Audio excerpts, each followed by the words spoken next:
Bien-aimés frères et sœurs, vous connaîtrez la vérité et la vérité vous affranchira. Ça, c'est pas moi qui le dis, c'est la Bible qui le dit. Mais moi, je vous dis mieux. Vous connaîtrez la vérité historique, notamment celle de vos ancêtres kémites, et vous aurez une vision globale de ce que c'est que la vraie souveraineté politique. J'ajoute, vous reviendrez à la spiritualité africaine ancestrale et vous comprendrez les enjeux de l'indépendance économique. Et pour terminer, vous accepterez votre identité culturelle kémite et vous obtiendrez deux choses. La première, c'est la paix. La seconde, c'est le développement, à une condition. L'unité de toute l'Afrique noire, l'unité de tous les Noirs du monde entier. Otep à tous, bienvenue sur la chaîne des panafricanistes, par essence, par conviction et par excellence. Celle des citoyens kémites, par nécessité et obligation de combat. Nous sommes une chaîne qui n'est guidée que par nos ancêtres et rien que par les ancêtres qui appartiennent à l'égrégore du monde noir. Par conséquent, nous ne croyons en aucun Dieu venu de l'étranger. Toutefois, cette vidéo n'est aucunement destinée à inciter à la haine ou à la violence, car nous menons un combat qui est d'abord et avant tout spirituel. Ensuite, il est politique, géopolitique et géostratégique. Contre l'impérialisme, le colonialisme, le néocolonialisme et l'endocoloniat. Sur la base du principe fondamental que nous avons hérité de nos ancêtres kémites, qui est celui de la Mahat, c'est-à-dire solidarité, vérité et justice. Vous êtes donc en droit de connaître la vérité. Et nous avons l'obligation de vous dire la vérité et rien que la vérité, afin que justice soit rendue au continent africain. Et ça, c'est notre modeste contribution dans cette noble lutte en faveur de la souveraineté, la dignité, la solidarité et l'unité africaine. Ça, c'est ce que nous appelons le panafricanisme. Eh oui, bien-aimés frères et sœurs, les Africains se sont encore une fois de plus fait avoir par les mêmes Occidentaux. Je vous avais déjà dit, lorsque la guerre a éclaté en Ukraine, lorsque la Russie a commencé à déclencher son opération spéciale en Ukraine, je vous avais dit, après que les Occidentaux ont commencé à prendre des sanctions, le train des sanctions, pas des sanctions, mais le train des sanctions, parce que chaque train de sanctions, c'est un paquet de sanctions qu'on mélange pour une fois, et puis on met en application. Donc, quand ils ont commencé les différents trains, les premiers trains de sanctions là. Et la Russie a commencé à riposter. Je vous ai dit que l'Afrique ne va pas mourir de faim. Pour deux raisons. La première, c'est d'abord parce que nous ne sommes pas des adeptes de céréales.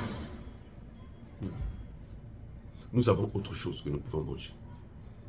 Nous mangeons le manioc, nous mangeons le foufou, nous mangeons la banane, nous mangeons les ignames, nous mangeons ce que nous produisons nous-mêmes. Ce n'est pas produit en Occident, c'est produit en Afrique. Parce que chez eux, là, on ne peut pas produire ça. Ça, ce n'est que chez nous, il y a des terres rares pour produire ces choses-là. Ce que notre aliment, ce que nous mangeons. Nous ne produisons peut-être pas en grande quantité, mais nous produisons assez pour que tous les Africains puissent se nourrir. Vous voyez? La deuxième raison, c'est que je vous ai dit que l'embargo là, ce sont les Occidentaux qui ont bloqué les avions, les bateaux russes pour aller en Occident. Mais il n'y a pas d'embargo entre l'Afrique et la Russie. D'ailleurs, les pays africains n'ont pas condamné la Russie, pour la plupart, en tout cas, la très grande majorité. Les pays africains ont refusé qu'on sorte la Russie de l'Organisation des droits de l'homme et tout des Nations Unies. Ils ont bloqué ça. Et la Russie, pendant même qu'elle est sous embargo, n'a pas cessé de livrer des armes au Mali. Je répète, pendant que la Russie est sous embargo, elle n'a pas cessé de livrer des armes au Mali. Le ministre des Affaires étrangères malien est allé en Russie.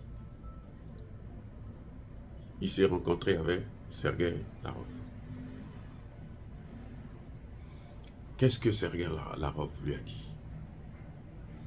Sergei Lavrov a bien précisé que nous allons assumer nos responsabilités.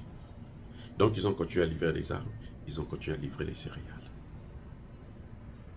J'avais dit, et je vous avais bien dit, les pays africains qui vont souffrir, ce sont ceux qui obtiennent les céréales via les pays européens. C'est-à-dire que les Français, les Anglais, les Allemands achètent et viennent nous revendre en Afrique plus cher, bien entendu. 2, 3, 4 fois plus cher.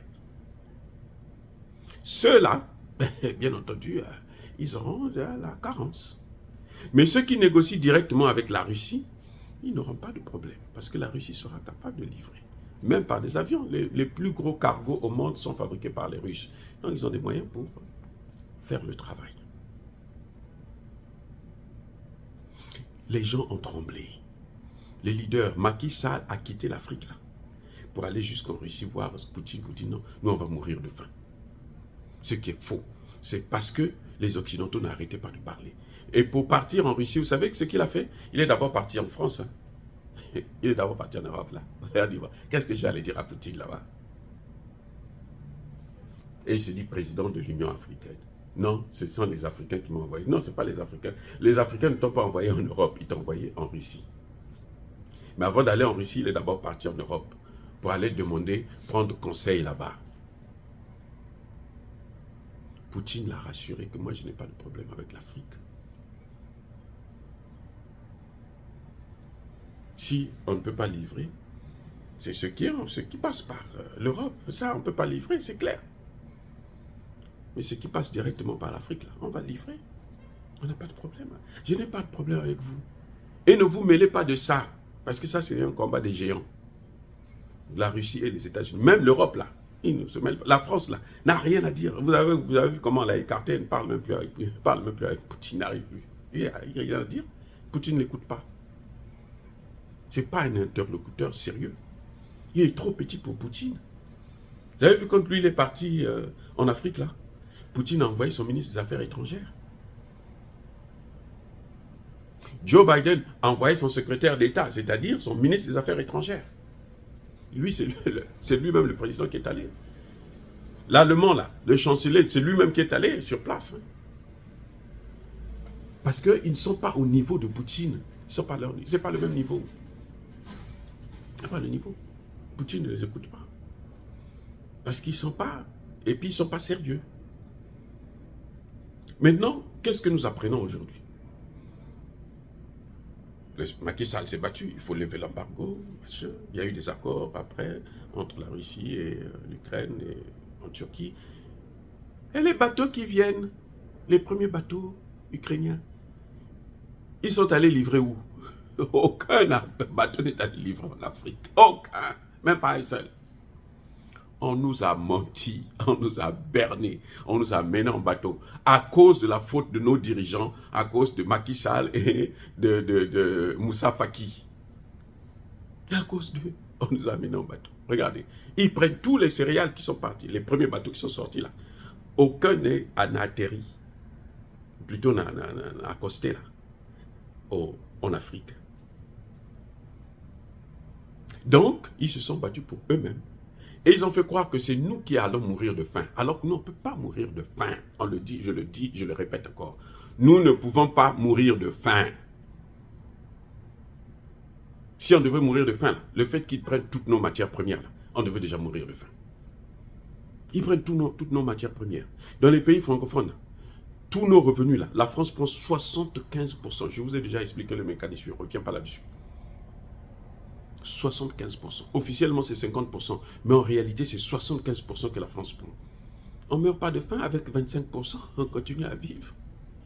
On continue à faire des enfants. Eh oui. Donc, ce n'est pas parce que l'Ukraine se bat avec la Russie ou quoi, machin. Ils ont pris des sanctions et tout, que nous, on va payer le prix. Mais vous dis ça pourquoi? Pour que vous puissiez comprendre que les Occidentaux, là, ce sont des manipulateurs de gros niveau. Ce sont des menteurs hors normes. Eh oui. Regardez. On a invité Tshisekedi, quand il était président de l'Union africaine. Tshisekedi et certains chefs d'État africains là sont courus en France. Je pense que le président Sassou aussi était parti. Paul Biya aussi et tout. Ils étaient partis nombreux. On dit on va faire un tirage spécial au niveau des institutions de Bretton Woods de 650 milliards de dollars pour vous, les Africains. On a manipulé, on les a endormis là et tout. Ça. Vous savez ce qui se passe? Au final, là, l'Afrique n'a reçu que 33 milliards, c'est-à-dire presque 5%. Pour 54 pays et 33 milliards de dollars. Voilà comment on arrive à nous berner.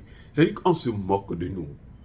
Et c'est à nos dirigeants, nous les panafricanistes, là, nous les avons compris. D'ailleurs, ils ne peuvent pas nous parler. Ils n'ont pas vraiment le courage de se tenir devant nous pour débattre sur les questions africaines. Mais ils arrivent toujours à endormir nos chefs d'État. Ils arrivent à endormir nos chefs d'État. C'est toujours ça. Et ça, c'est dommage. Est-ce que dire cela, c'est inciter à la haine ou à la violence? Non. Je répète encore, c'est la vérité. Les Occidentaux, là, se sont battus pour la levée des sanctions. Pour eux-mêmes d'abord, pas pour les Africains. On a présenté le dossier africain comme étant, ça va être la catastrophe, mais au fond, ce n'est pas pour l'Afrique qu'ils se battent, ils se battent pour eux-mêmes. Et que les Africains puissent le savoir, afin qu'ils puissent maintenant prendre leurs responsabilités, pour ne pas toujours tomber dans leurs pièges. C'est dur, c'est un fait de se faire avoir, se faire piéger une fois. Mais c'est grave lorsqu'on fait que se faire piéger et on tombe toujours dans le même piège. Le même piège qui est tendu, on tombe toujours dans le même piège. Soyez bénis par le Dieu des Kémites, j'ai dit et j'assume.